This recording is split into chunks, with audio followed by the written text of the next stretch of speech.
Welcome to From Hollywood to the Heartland. From Hollywood to the Heartland. Where two actors share their journey from Tinseltown to Middle America. Stories and insights about showbiz. Along with lots of laughter. It's all right here. Here's your host, veteran podcaster, Beau Tiffany. Welcome back from Hollywood to the Heartland. This is Beau Tiffany with Connor, Quinn, and Anthony Powell. Connor, Anthony, welcome back. How are you guys doing today? Doing great. Well, how about you, Beau? Can't be better. I've been busier than anything, but life is busy like that every once in a while. How you guys been? It's a hot day in the Heartland today, April 14th, about 93 degrees in Wichita. Yeah, about 90 here in Oklahoma City. And what's the hot temperature where you're at, Beau? Geez, I'm a balmy 58, guys. I've been having to go around in shorts and wearing my sweat towel, and it's not pretty. That's What are you talking about? That's my kind of weather. In Alaska, that would be their version of Death Valley, 58 degrees. Come on. Guys, we are back for episode 3. We're going to talk a little bit about your guys' career, how you started out, and get to know you a little bit better. I created a list of questions, but I think they're questions that most of our listeners are probably going to have. So why don't we start out on that and see where that leads us? Does that sound good to you? Yeah. Sounds good. All right. How about we start with Anthony? Can you share an early role or project that set the stage for your career trajectory? I was a huge sports fan from a very young kid. I remember watching football when I was 5 years old. My dad really liked watching it. So from that, I always wanted to be a sportscaster. And then my parents watched a lot of news too. And so I remember in junior high school we had to write a career paper, and it was going to be about either being a sports or a news anchor. And so that's what I really focused on. I went to college. I got my degree in broadcasting. I worked at the college radio station. I graduated from a school, Cal State Northridge, which is in a suburb of Los Angeles, and the radio station was actually on the FM dial there in LA. So we were covering major stories like all the television affiliates were. So that was great experience. But then once I graduated, around that time, guys that I went to junior high and high school with, Charlie Sheen and Rob Lowe, were making it big in the acting business. And I had been exposed to the acting business, as I've mentioned in previous episodes, because my dad was a television show writer. And so I had been exposed to watching some of his shows being filmed. So acting appealed to me too. And at that point, I really wasn't ready to leave Los Angeles and start in a small market in news. That's when I got some acting experience in LA. But I also, after college, worked in some cable public access stations in LA. There was the opportunity to do your own talk show, which I did. I did a sports talk show. Was a news anchor on there was one show called The West Side News, where we taped a newscast every Wednesday. So I was doing a combination of things, the acting thing, going out on auditions, the broadcasting thing. And then after about 5 years of doing the acting thing in LA, I said, I'm ready to get out of LA and have a regular job. And that's when I left. Well, let me back you up. So first of all, you went to school with Rob Lowe and Charlie Sheen. What the hell was that like? Malibu, where I grew up, it was considered normal because so many industry people grew up there. So it really wasn't that big of a deal for me because, like I said, growing up with my dad, watching his shows being filmed and living amongst a lot of celebrities in Malibu, you took it for granted, honestly. So what were the parties like? When you got older, you realized that was a big deal when these guys started making it pretty big. But what were the high school parties like out that way? I got a good high school party for you. No, it wasn't a high school party. It was a party like in the mid 80s, and we had it at my parents' house on the beach in Malibu, and Charlie was there. And a lot of us hadn't seen each other since high school, a couple of years, and he was telling us, he goes, "Yeah, I just got back from the Philippines and we were filming a movie, and at this point they think it's gonna be called Platoon." The next month, he was on the cover of Time magazine for Platoon. Dun So dun that dun. that party stands out. I remember being in junior high and Rob Lowe coming in and saying, "Hey, everyone, you got to watch my Carl's Jr. commercial." He had landed that was one of his first big things. Yeah, it was. So, like I said, when I had a little bit of an interest in acting. So again, when those guys started making it big, when we were all in our 20s, I thought I'll give it a shot too. Yeah. Connor, let me switch to you for a minute. You have a repertoire of experiences. You have had so many roles as a child actor and voice actor. Let me ask you, is there a particular role that stands out as a turning point for your career? I enjoyed being on camera for so many years, but it was like at my mom's beck and call. That's what she wanted. So I was just going through the motions, but I didn't like getting all dressed up and I didn't like going to makeup and hair and all that sort of thing. When I got into voiceover, that really changed the game for me. I think that my very first job was at Disney when I was 6 years old. And I think going back in there as a voiceover, that really changed everything. But probably one of the most iconic was actually for me, it just meant a lot is when I was a child for on cameras. Being a kid, I wasn't with my parents all the time. So a lot of us were orphans in so we didn't spend a lot of time with families for the holidays and that sort of thing. So I think that really got to me. Can I point out too, like between you and Anthony, you come from a different side of Hollywood. You were brought in, whereas Anthony grew up from within. Yeah, he lived That in must have in Malibu. I was raised basically in the San Fernando Valley, with worlds apart. Like your Napa auto parts manager might live in the valley.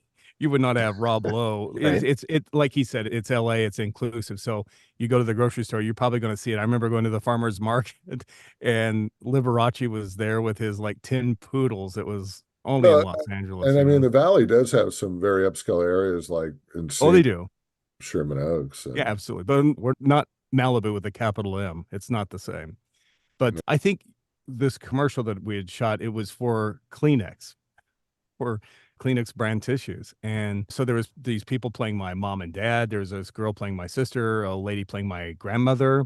And we were at this, it looked like a home. It was a set, I think on the may have been the Paramount lot that they had rented, and it looked exquisite. I mean, it looked like a lived-in home. There was a Christmas tree, there was presents under, there was we were sitting around the table and they were serving us, our holiday meal. And I just for one moment I felt like a real person. I felt like so this is what it's like. It's like I'm sitting at a table with my sister and my brother and my grandmother, and I felt normal all of a sudden. And, for all those veteran actors that were on the set, this was just a stupid commercial for them to do. It is just another day in the life. For me, it really moved me because I didn't want it to end. It wasn't a job for me. Actually, it felt like family. I tried to stay in touch with everyone on that set. To them, it was just a commercial. Let's move on. But I stayed in touch with the woman that played my grandmother and the lady that played my mom. And I remember crying to oddly enough, it was a Kleenex commercial. I remember crying to myself thinking, please don't let this end. I want this to go on forever. It felt really like home. To me, that was just maybe not industry wise, but it just meant a lot to me personally. And also, by the way, some of the other actors responded, it let me know what is the protocol. It's just a job. It's not personal. It's not anything like that. Let me dig a little bit. So what I'm hearing is there was a sacrifice made on your end, and that might not have happened with Anthony so much. So I want to dig into that because sometimes people wanting to get into Hollywood, there are sacrifices that come along with that. For you, it sounds growing up within that family structure, you yearned for that a little bit. I Is did. there other ways that you felt that? Yeah, all the time. I really felt this need for connection with my family, but I didn't have it because I was having to do my job, which was act. So I had to Mm, focus on that, and all the needs of a little child is just goes away. Small things like going to a playground or going, I don't know, like Christmas shop, stuff like I didn't do that. I never went to a prom. I didn't do any of mm. that stuff. And so It reminds me, definitely it reminds me of that story you told me about Michael Jackson when you were working on the Pepsi campaign. Do you want to share that? yeah, it Because I think um the reason I bring that up, just to give a little bit of backdrop to this, is that Michael expressed a lot of the same things that I'm hearing you say. So there's mhm.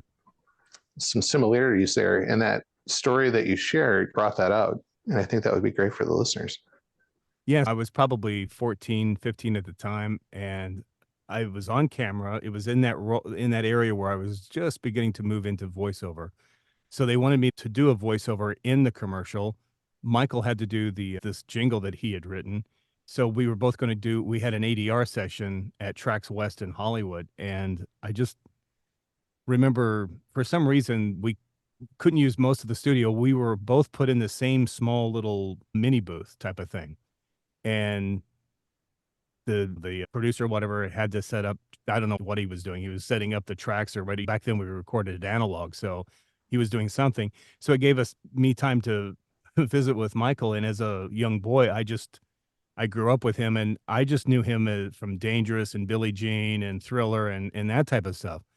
I didn't know that Michael Jackson had a career since he was a child. And so we were talking. And as a side note, he didn't speak in the normal high voice that everyone that we hear. He had a very deep voice. Now he would respond back to the engineers with that high, kind of like Mike Tyson type of voice.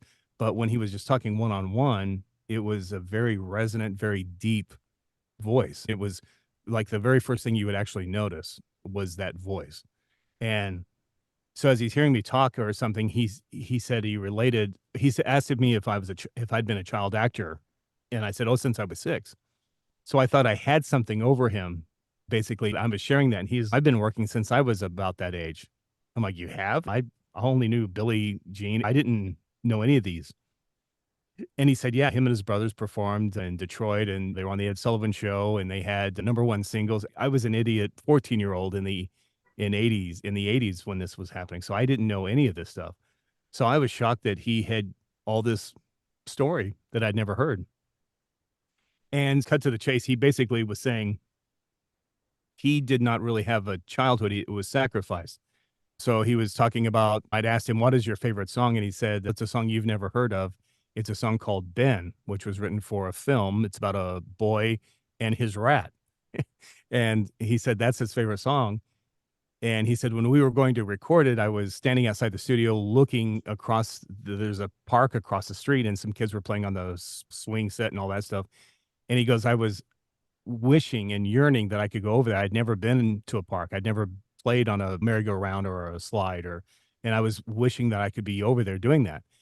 And I guess his dad hit him on the back of the head and said, get the F in there and make some money. And it brought him back to reality. So when he was retelling the story, he said, so there's a part of a song where he gets emotional. And he said that was emotion that he was visual, because as an actor, it's good if you substitute memories or images. That really helps pulls out the story of your acting. And so same with him with singing. So he went back to that memory of wishing he'd be in that playground, and that brought the tears. And so anyway, it was just amazing that he had the same kind of a background. You were talking about Anthony not having to sacrifice. We all make sacrifices to be in this industry. So even if you were born in Malibu, he had other things that probably people that were raised in Kansas or whatever that they got to experience that he didn't get to experience growing up in California, in Malibu specifically. Yeah, I've got a So good sacrifice story. As a struggling actor, I worked for a company called Stripogram. Yeah, I was at a party in college at Cal State Northridge, and my friend who hosted the party had hired this company called Stripogram. And I saw the guy perform. And I'm like, oh, I could do that. That'd be fun. So I went and auditioned. I did it for about 6 months. It was interesting walking into a UCLA sorority with 300, young women and doing my act. But it was putting on an act. You had a scripted thing. So I thought it would be good for acting. And so that was an interesting experience. But if you don't mind my expanding a little bit about my career when I decided to leave LA, because it came full circle in a lot of ways with people I grew up with, Can because I I set that decided, up for you? Because I said, can I set that up for you a sure, little sure, bit? Because sure, I had a great segue for this. sure. So hearing the other side of the fence, if you will, for some of the people that have experienced Hollywood, is that shocking to hear? I guess that obviously probably doesn't match your own experiences, right? Like you had a pretty great family structure, friend structure, and the industry living and growing up from within it probably hit you differently. Like your sacrifices might have came in different forms, right? Yeah, I mean, I'm going to be honest with you. Growing up in Malibu is a total fantasy land. Okay. Our idea of manual labor was when our parents told us to go rake seaweed off the beach. So you had a clear path into the ocean. Malibu, I've never Malibu cleaned up was, seaweed on Malibu Beach. I've never done that. yeah. So my parents were very supportive of me wanting to do the acting thing. My dad, of course, knowing how tough the industry was, warned me. But I think they were both. I think they both sensed that I'd always wanted to really. My first desire was to do broadcast journalism. So I think when I left LA and got my first TV job in Savannah, Georgia, I think they thought that was the path that I should try, and I did do it for. I was in local news for almost 18 years. I worked in Savannah, Georgia, Santa Fe, New Mexico, Albuquerque. Connor and I have talked a lot about New Mexico because Hmm. that's where he was raised. Oklahoma City, where Connor lives, then Kansas City, and finally Wichita. This was my last job. But one cool thing, when I worked in Kansas City, Rob Lowe came to the Lee Jean Company in a suburb of Kansas City called Lenexa, Kansas, and he was talking about breast cancer awareness because I believe his mom or his grandmother had breast cancer. Then afterwards, the media had a chance to interview him, and so he was really surprised to see me there. And we talked about Malibu, and I was able to interview him. And then in 2000, when I was working in Kansas City, Martin Sheen, Julia Louis-Dreyfus, Rob Reiner all came to Missouri, which was a swing state, to campaign for John Kerry. And I got to sit down with Martin Sheen. I said, Martin, do you remember me? We used to play basketball, Charlie, up at Webster Elementary. Oh my God. So I was able to, with my broadcasting, reconnect with some people that I grew up with, but in a different kind of role, interviewing them. So that I thought that was a cool Yeah, experience. Can I ask absolutely. you, were your parents super supportive and active within your growing up and help guiding you, or how was that for you? Yeah, they were. My mom was a PhD, so she was tough about the academics. She demanded. I remember I was like in 11th grade and I was sleeping, and all of a sudden I looked up and she had a paper of mine that I'd written that she'd found, and she waved in my face. She said, "This is unacceptable because." Now I'm dating myself because the paper had a lot of whiteout marks on it from mistakes I made. Remember whiteout? That's going back. A lot Yes. of our Yeah. younger listeners are probably going, "What's Like whiteout?" liquid paper. Yeah, liquid paper, Yeah. liquid paper. She said, "This is you got to redo this." So yeah, they were supportive. They didn't know that much about what it took to be a broadcast journalist, really. And of course, they had seen famous journalists on TV like Walter Cronkite and John Chancellor and Mhm. Peter Jennings, but they didn't really. So they let me go on my own path. But yeah, they were very supportive. They would listen to newscast that I was on the Cal State Northridge radio station. And yeah, they were supportive of the acting thing too. But I think they sensed with acting that I was doing it as a default because I was seeing my friends make it. And they're like, you really never really try it. You never really expressed an interest in acting. And then I took some acting classes with a friend of theirs, Jeff Corey, who was a very famous acting coach. He taught Jack Nicholson and a lot of big names. And he Mhm. was a pretty well-known character actor himself. He was in Little Big Men with Dustin Hoffman and a lot of other movies. You would recognize him.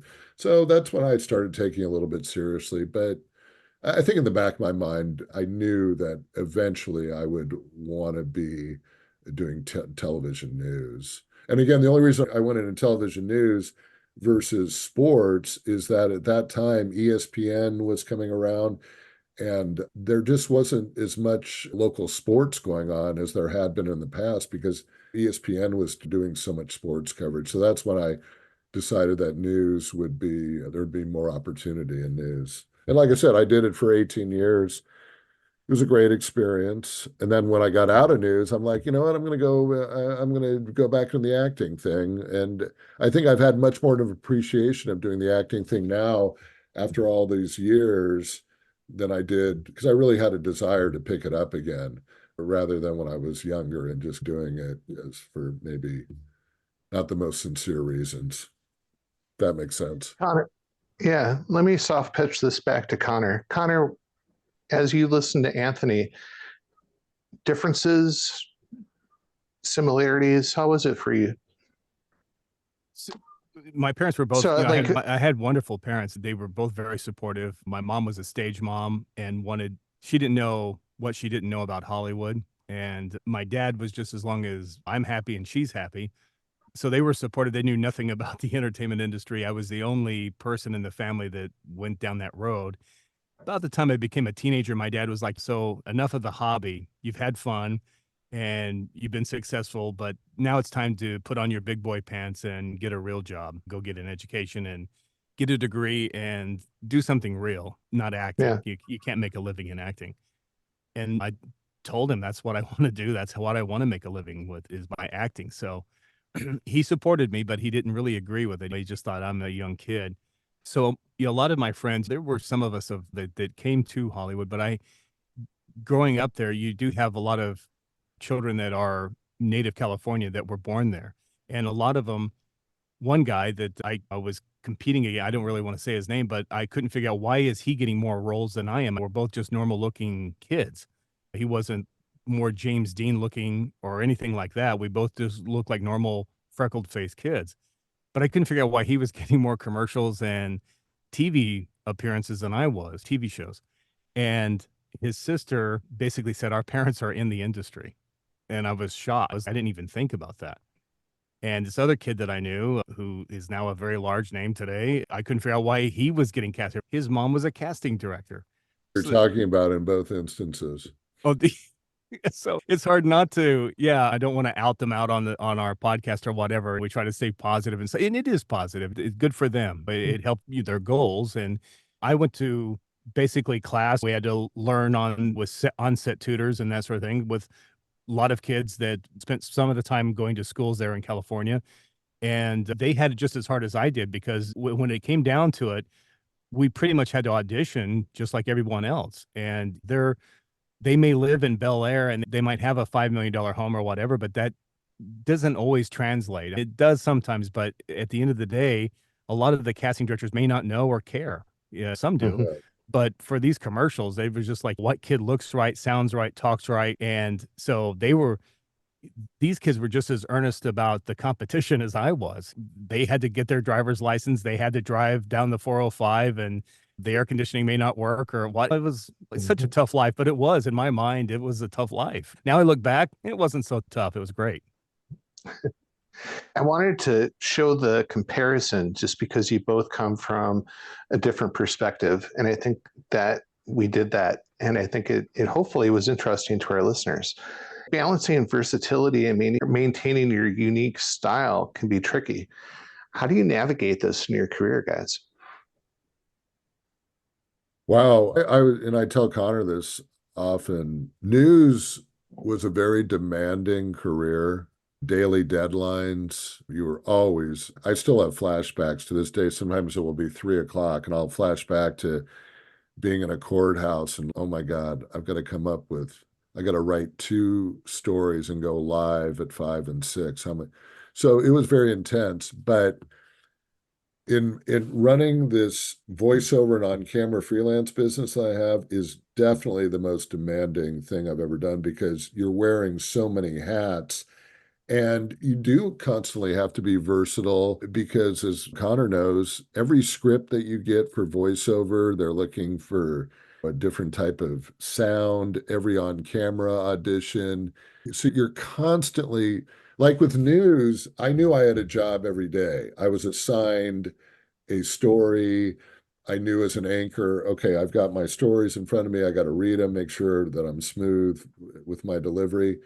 But with this business, it's the Wild West every day. You get an audition. Hey, can you play this type of person, or can you sound like this type of person? So Right. yeah, this acting business is so demanding in so many ways. You've got to be versatile. You've got to, a lot of times you got to fake it. You're like, oh yeah, I can do that. And then Right.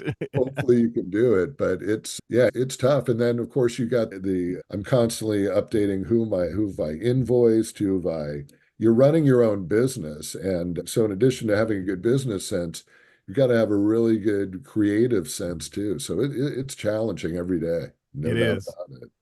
Yeah, you just have to. I was going to say very close to the same thing. It's one day they want like a Don Pardo, or they want this like big announcer, which was popular in the 50s. So I'm geared up to ready to do that, which is comes with my training. But then at the same time, then I'll get another job where they want me to talk in quiet, like I'm reflecting. They don't want a large voice. They want it more introspective.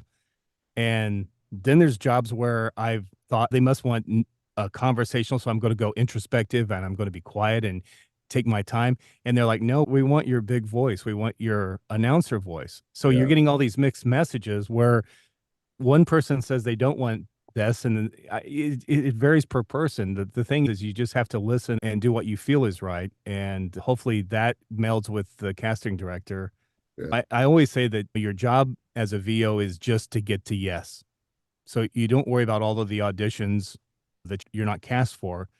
It's just the work that you need to put in to get to that yes. right. And so that's the only thing that drives me, because if you go to different coaching as actors, we both on camera and also voiceover, we have coaches that we go to. The trend in voiceover is always changing. When I was a young kid, you had to have the voice of God. You had to be Orson Welles or Gary Owens or these very big, where you're not talking to someone in the audience, you're talking at them. You're announcing, you're telling them about this great product. And then towards 1989, 1990, it shifted. They wanted what they called a slice of life voice. They wanted the guy next door to be talking, and they called it back then a slice of life. And so a lot of us thought we were out of work. We had to shift gears and then change to this slice of life voice instead of this big radio announcer that we always grew up mimicking. And then here we are now. They just don't. The big buzzword is that we don't want an announcer. We want conversational, talking Real with a people, friend at Starbucks. real Right. people. Yeah. I Yeah. would say that's been the trend ever since I've been in voiceover. And I haven't been in nearly as long as Connor, but ever since I've gotten into it, it's been that mellow. Like I was recently coaching with this great coach. I guess I can say her name, give her a Yeah. plug, Roscoe. She's incredible. And she's Anthony, let off the gas on your voice. And that That made so much is, sense to me because it's so many times I would be reading the copy and I'd be bursting out of the starting gates. yeah, And then we need energy. And that's what we were always taught. but she's no, when you just talk and connect like we're connecting now on this podcast. As a matter Mm-hmm. of fact, she said doing a podcast is a great example of how you should interpret copy because when you're doing a podcast, you're so conversational. And And so we were joking. yeah, It's like I was just going to say, I was telling Connor, Bo's a better voiceover artist than I am he is, because because we he's go so natural. right. We go back to Beau, and Beau is doing it seamlessly. We're having to go to coaches and pay Yeah, money for. I mean, you define guy next door. If you could read copy like you talk to us, Dude, you'd make $1 million you, in you, voiceover. but I think, and I think Connor would agree with this. The only rule, whether it be acting on camera or acting on voiceover, is there are no rules. And by that, No. you go in with a certain skill set Mhm. and you apply that. but you never know what they're looking for. I think I've mentioned this on previous podcasts. On the on camera auditions I do, I would say 98% of the time I have to say my height. And I cringe at that because I know that when I say 6'4", I can hear the cast, he's going to be too tall. And so I think, and I'm not saying that's the reason I've lost roles, but again, it goes back into that there's so many factors at play. Like when you do news, you basically know you basically hone your delivery. So every night you're doing it, you're doing the same thing. So that's the rule. But with this, it's just everything is so different every day. I remember when I was 13 years old and I discovered this magic stuff called Cologne, and I thought that's what you need to be successful romantically. Brute, right? Yeah, it was. My older brother told me about this stuff called Jovan Musk. Everything was Musk scented in the 70s. So he was telling me this is what everybody's looking for right here. You've got put this on, you put it on your armpits, and you obviously drenched in a gallon of it. So I thought if it works on dudes and chicks, then it'll work on the casting director. So at 13, man, I put that stuff on, and I remember I went for some kind of, I don't know, it was a cereal commercial. I don't know what the heck. That's all I ever did was like cereal commercials, basically. The guy that was the assistant casting director, he left that guy, the main casting director. I met up with him years later, and so he remembered my audition, more specifically this one particular one, and he says, "Do you know why you never got that?" I'm like, "No, I wondered." And he goes, "Because apparently you smelled like his dad, the guy's dad, and he didn't like that." He goes, "You were up." And the only reason he didn't call you back was because you smelled like his dad. And I'm like, what? Yeah, I'm 13 years old. Like, what? And he goes, yeah, he thought it was weird. You're wearing some old man's coat. I was like, you can't win for losing. I might remind a female caster of her ex-husband who she would love to see 6 feet under. But here, you talk about the challenges. The challenge I had when I got out of news and went into voiceover. In news, it's still that announcery thing because you're trying to stand out. Breaking news, and to this day, I've had to bring it way back because I had this tendency, and I still do, as that coach, Tina Marosco, just pointed out recently, to perform the copy because I was so used to performing as a news anchor. And again, the trend today is we're talking right now. That's true. In newscasting or live performance or even commercials, we were taught to come out of the gate with the gas because they're going to change the channel. They're going to lose interest in what you're talking about. So you need an intensity, and all of our people that we looked up to, they performed. They were performers. All the voiceovers that I still love today were performers. They performed the copy. Yeah. And so it's very hard when you've been writing right-handed to all of a sudden find out that I need to be writing left-handed. That's a development skill. Wouldn't you agree, Connor? I think it's harder to be soft-spoken natural than it is to be the announcer type. For you and I, it is, because we come from a generation where we were taught to lose the boring part of us, what we perceived as boring, and get to the other. Beau, what were you going to say? I think it's funny because when I first got into this, I came from the perspective of being a DJ.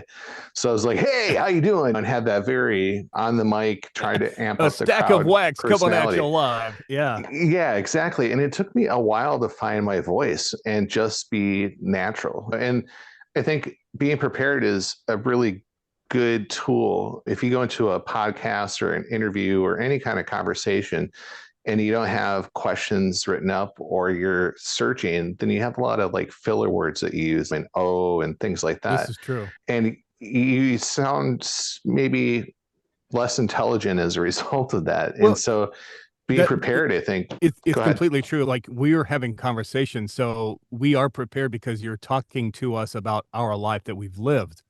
Right. A lot of times when we're doing a copy, we're living a life that we're not, or talking about something that we're not familiar with or intimate with.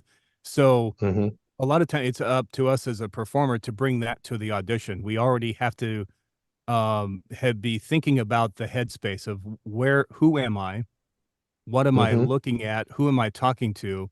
And I need to make substitutions within the copy so that I can bring those elements around. Whereas us talking here, we already have those. I already have the memory of growing up in LA. I don't have to manufacture it. But if I'm doing a commercial Right. about as a young farmer, a boy farmer, I all of a sudden have to draw upon these experiences and create these fake memories of taking a pay with my dad or stuff that I don't even know. I wouldn't even know what to say. Another challenge for me when it comes to either on camera acting or voice acting, a lot of times the copy is not written the way that we would talk. True. I've had some auditions where they gave you a script, but they told you to paraphrase it. And by being able to put it in my own words, I came across so much more naturally than if I read it the way that it was originally presented. Because, and a lot of times when you do voiceover, if there's like a funny line, to make it sound more natural, you might throw in a little chuckle here or there, like you would if you were telling that story with the fun that you to make it sound more natural. So it's all about that challenge of just how would you say this Right. if you were in real life and not real. And we are in real life, but yet we've been raised not in real life. It's so confusing. Yeah. Whereas, it is. Beau, we're all talking about ourselves and stuff, but you have got a great background. You just mentioned you were a DJ, which I didn't know, but you were telling me a while back you were like an IT guy. Is that true? Yeah, I was a nerd growing up, so I was pulling apart computers and monkeying with, this will date me, like the Apple IICs and the Commodore 64s and those Dude, really when I was early. a kid, you had to stick cardboard in a machine. That's how old I am. So yeah, the Commodore 2C, it's like nothing. Yeah. Hey, so No, are you well, I available? remember the old. Beau, are you What's available? that? When I'm having a total meltdown from technical issues, are you available? Absolutely. I I used want to to do tell. remote services too. Oh, there you go. I want to tell everyone is the only reason you are able to listen to this podcast is because of Beau. I barely know how to turn my computer on or put gas in my car, so I wouldn't be able to help with this. Yeah. This is a great segue to this next part because it's all about collaboration. Collaboration often elevates performances. Our collaboration doing this podcast is a great example of that. Individually, we are doing great, but getting us together brings together an element where all of us are interacting with each other and we bring out some of the best of each other. And especially, we look at the first episode we did, then we look at the second one, and there was a huge improvement as a result of just being comfortable with talking to one another, Yeah, being that's true. goofy. And we're not judging each other, and hopefully nobody watching us is, but it's all about sharing insights. And for us, we're trying to bring a behind the scenes look to Hollywood, trying to get a little bit of insight of what the reality is versus some of the hype. And as I said, with these collaborations, sometimes those can really elevate our performance. Can you think or recall of one in particular as you started out that maybe did just that for you? Oh, collaborating with somebody in particular? Yeah, or maybe a group of people where it was like friends. Friends, maybe Courtney Cox and a couple of them alone wouldn't have been what they were as a group or a whole. And sometimes those talents feed off of one another. One comic that comes to mind is Robin Williams, and sometimes, especially with Jonathan Winters, how they would feed off each other, and some magical comedy came out as a result of that, especially on some of their visits for the Late Show and some of those. Was there ever a time that you might have collaborated on a project that those talents made maybe more come out of you than what would have had it been just you? Yeah, when I was still living in LA, I was doing my own public access talk show, the Anthony Powell show, where I would interview various people, actors, other people. But then I collaborated on a sports talk show with a friend of mine. And yeah, there was a noticeable difference between doing it myself and having somebody else. Both of us would be asking, when we were doing the sports talk show, both of us would be asking questions of the guest. And it just ping-ponged so much better. That's like when I was anchoring, I loved anchoring with a co-anchor. It made it flow so much more. You had crosstalk. I also anchored solo too. but you just didn't have the same rhythm. You'd have stories coming after you, one after another you were reading. But when you had the co-anchor, you could reset. And then when a story would end, you both maybe talk about it. So I've always been a big one, face-to-face collaboration. I think it's really interesting that so many companies now in this post-COVID era are demanding that employees come back to the office because they're seeing there's no substitute for when people are sitting and talking face-to-face. Ideas just seem to spark, and it's just different than Zoom. That's one of the reasons when people are texting me, I'm like, come on, can we just stop this texting? And I pick up the phone, and you Right. just get so much more accomplished.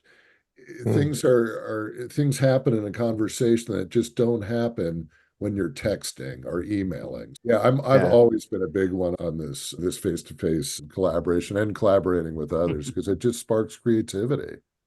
It is. All of the film and television industry are collaborative efforts. When I was a child on Little House on the Prairie, none of that would have happened, especially for me as being 6 and 7 years old. There was a lot of motivation on that set from Michael Landon down. So there was people to help us with we didn't have to really worry about small details because there was someone that had that. They got your back. And whether you needed water or whether they're preparing your lunch or their dinner, and people to help you run lines. There was parts of the crew that would help you block it, because for television that close, and back then it was even more intricate because it was filmed. It wasn't videotaped. So there was no redoing, and it cost lots of money to run film. And then they wouldn't see that back until the dailies the next day. Michael Landon would see it at 4:30 in the morning before he headed to the Simi Valley. Sometimes we'd have to do pickups and that's tough, especially being out there. They've already broken down the set, so they'd have to come back up and reset the set. And that was tough and very expensive with all those people. And someone as fast as Michael Landon, we would shoot on average probably about 10 scenes a day. So he could finish a whole episode within a week, actually 4 days. So that was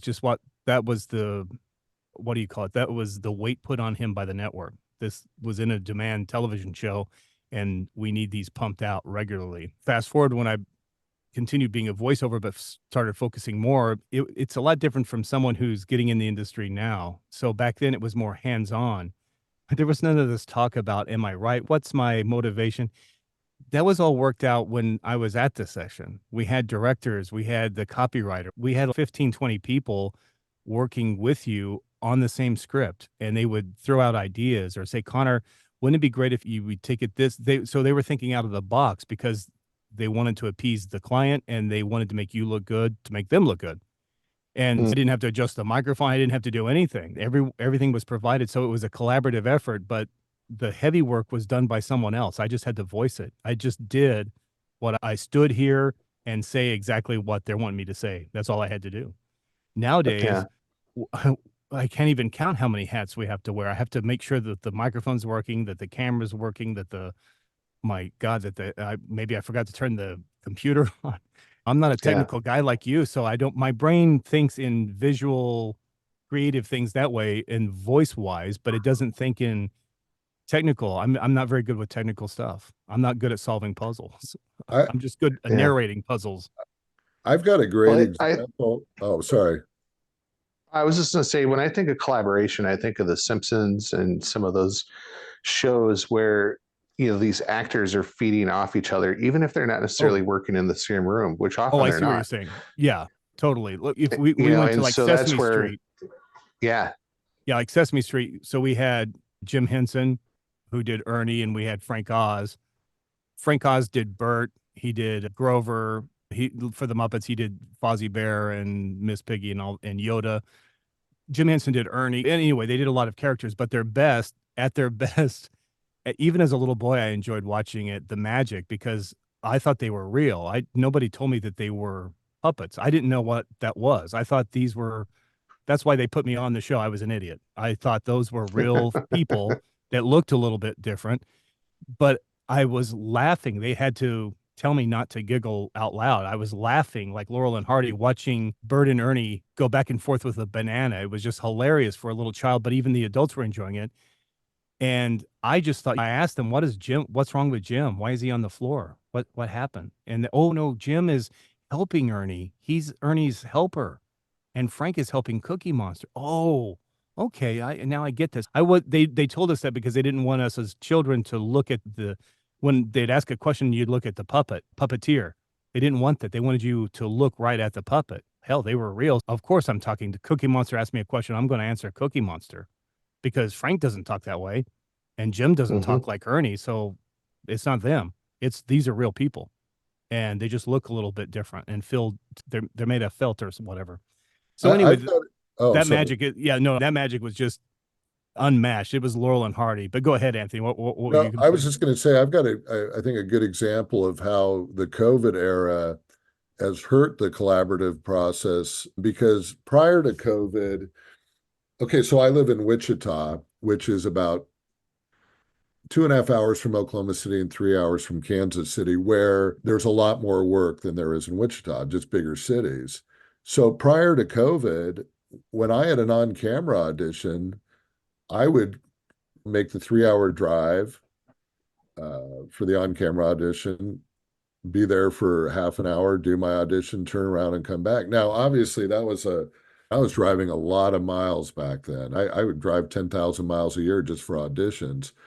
But wow. In early 2020, before COVID hit, I had an audition for a film, and the casting director, Chris Freihofer down in Oklahoma City, excellent casting director, said, okay, they may be casting this role out of LA, but I know that you are a reporter and they're looking for an anchor and reporter. So he says, why don't you improvise being a White House reporter?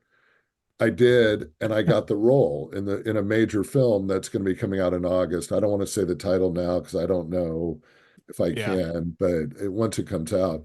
But my point is, had I just done the audition at home like I do now, there wouldn't have been the opportunity to do the reporter role, because I would just done the role that I was assigned. So it's really, although doing the taped auditions is a great convenience, I really often think that I should be going down in person and auditioning for these people in person, because there's another, and Connor knows her, just an incredible casting director, Michelle DeLong in Oklahoma City. She is so great to audition with. She's an actress, and auditioning with her, you talk about a collaborative process. It I mean, is. she makes you think. And yeah, it's a long drive, but the next time I get an audition from her, I'm making the drive, because it's just a different experience. It is. When you have someone else person versus on doing it myself on my cell phone. When you have someone else read the script with you and they're playing the other part, or they're playing the spectator, and they're answering or asking you questions that you should be thinking about during the commercial, it just helps, because all I'm thinking of is, what am I supposed to say? But they don't want that. They want you to just talk like instead of a monologue. I think of everything as a monologue. They're wanting everything a dialogue. They're this back and forth of conversating. The world we were raised in learning on camera and off camera voiceover is that it was a monologue to be memorized and to recited like you're in a Shakespeare park. And it does help that collaboration he's talking about. He wouldn't have gotten that role or a chance at that, but because this guy was able to recognize that Anthony, that takes someone who knows you. He says, oh yeah, you have this background, and I used to see you when you were in Oklahoma City as a reporter. I know you can do that. Man, you've got the role of anybody. So that's just back to that collaborative process. And that's what makes voiceover challenging, because there really there's no collaboration. You're just reading the copy. And that's why coaches will give you the tip. And I started employing this. Let's say I'm doing a commercial for Blue Cross Blue Shield. I'll say a question to myself. Anthony, I'm thinking about shopping for insurance. Why is Blue Cross Blue Shield such a great company to go with? And then I'll launch a copy, because it feeds into, that answering that question, and it just makes you feel more natural. True. There's so many tricks to most of our time is to make up these tricks to make up for the lack of collaboration because I often tell people, what do you do for a living? I go, I sit in a dark room and I talk to myself for a living. That's basically, yeah, I don't have much other than this podcast. I live in the cave. I might talk to, I was going to say the cashier, but they have us doing that. So I don't even talk to, unless I talk to myself, I'm talking to the cashier. They don't even want us to do that anymore. By the way, I got in trouble. There's a large store and it rhymes with Walmart. And so they're having you check out. And I got yelled at by the guy that they have one person watching everybody. I got yelled at because I didn't know how to ring up an onion because there's no UPC on an onion. I don't know if you've ever noticed that, but the farmers don't grow that. So here come an onion. And I'm like, I don't think I've ever done this. I'm looking on the sack like an idiot. Of course, it's a sack for everything. How do we do this? And so I raised my hand. Apparently, you're not supposed to raise. I don't know what the protocol is. So he came over and asked me what my problem was, and I said, "How do we do this?" Oh, come on! And you look in this book, and you look up for one, he called an onion a fruit. You look up the fruit, and you type in this code, and I'm sorry, I wasn't given the same manual or the same training. I missed training day at Walmart, customer day or whatever. But anyway, that's a side story. So there you go. That's a little slice of life from Connor. Let me bring this to a close because we're about at our hour time. Slice of onion life. The onion life. So I believe we're going to be leaving our listeners with a tidbit of insight. And so this week, let's relate it to collaboration. We've already talked a bit about it, but why don't you guys both give us some insight on the value and power of collaboration and how we need to have more of it? I think as it pertains, let's say if somebody's interested in on-camera acting and you want to do an audition for, let's say you're trying to get an agent, I definitely would suggest having somebody, a friend or a family member, be a line reader with you. So you're playing off somebody, because that's gonna be a huge difference in your performance. Like, when I have to do an on-camera audition, I've had Connor do this, I've had other friends, I'll send them the script and I'll have them say the lines from where they are at their house. But at least I'm able to play off somebody. So I think definitely when it comes to on-camera acting, you need to be acting out a scene with a partner, because they're gonna see how you're listening, how you're reacting emotionally, maybe in your face or your body to what the other person is saying. So people interested in on-camera acting, I think that's definitely, collaboration is really a big deal. Yeah. Connor. Well, I think back a long time ago, I don't remember who it was with, but Jack Nicholson was being interviewed about some film that had come out, and they were talking about collaboration, and he had mentioned that he likes to be collaborative, and the lady was like, why do you like that? And he was like, he wants to give in to collaboration, basically, with the director and with whoever else is on the set, because he said basically he doesn't want all of his work to be the same. And so the more that can be done with comfort, the more variety you're going to see in his acting. And I think that's so important. That has stuck with me over the years. Is I remember Steve Martin had a quote years ago about basically acting is a collaborative effort. It's like a two-man juggling act. It's one thing to juggle yourself, but then you have someone else to play off of. The relief is gone because half of the juggling is relying on them. So it just really helps change things up. And what Anthony said is a great life hack or acting hack is get someone else to read the line with you. If you don't have someone that you can do that, the best thing is to record the opposite on a cassette. That's how old I am, or a cassette recorder. Oh my God. But, okay. So record 8-track. record on 8-track or on an Edison album. You record the other side and then you talk to it. And that's not the same as talking to another human being, because you don't get that passion and you don't know Yeah. how they're going to hand it to you. But if we were to do a one-man podcast, and I've heard them, they're odd. It's just like they're talking, they go down the rabbit holes that you're like, why are you going down the rabbit hole?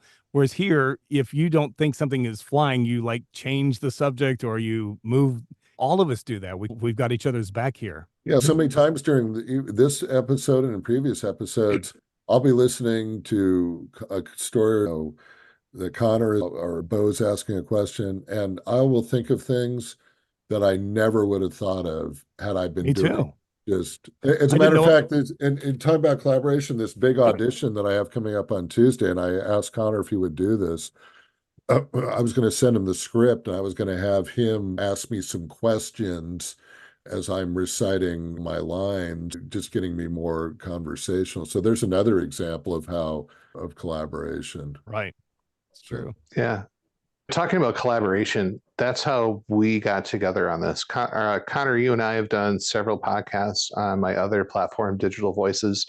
Right. And the energy between us was really good, where we started to go off and talk about everything from cryptids to other stories. I was talking about stuff I US. didn't realize that you would ask me to talk about. Oh my God, what is he asking? I'm an actor. I'm that's only as what good led as us- my lines that are written, right? That's what led us here, though. Now we have Anthony, yourself, and me.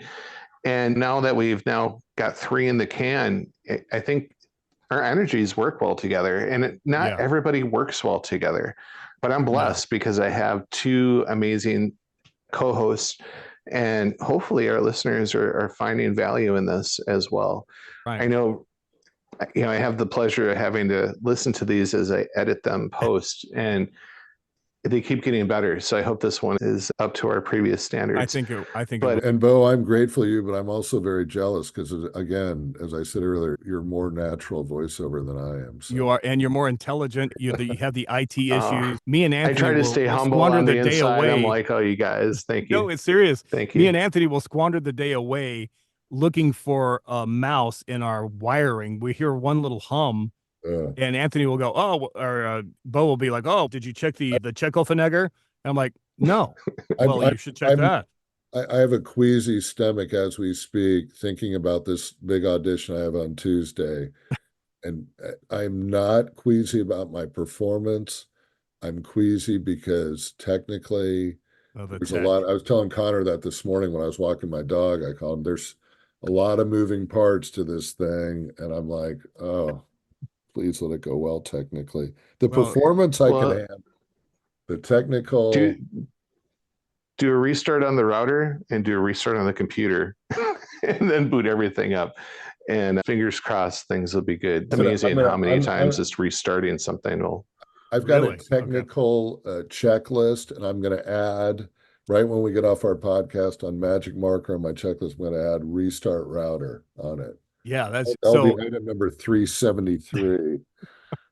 Right. For our listeners, before we started, Anthony was having issues with his Wi-Fi, and he said it had been going on for a while. With my geeky tech background, I suggested he try to do a restart on the router.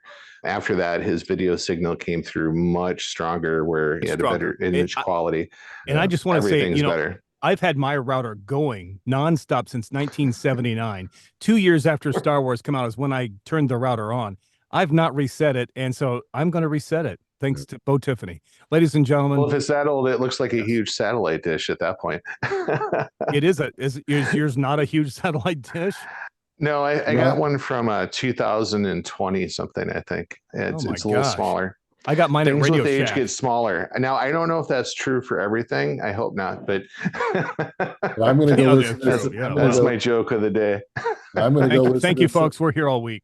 And I'm going to go listen to some 45s on my record player. Right.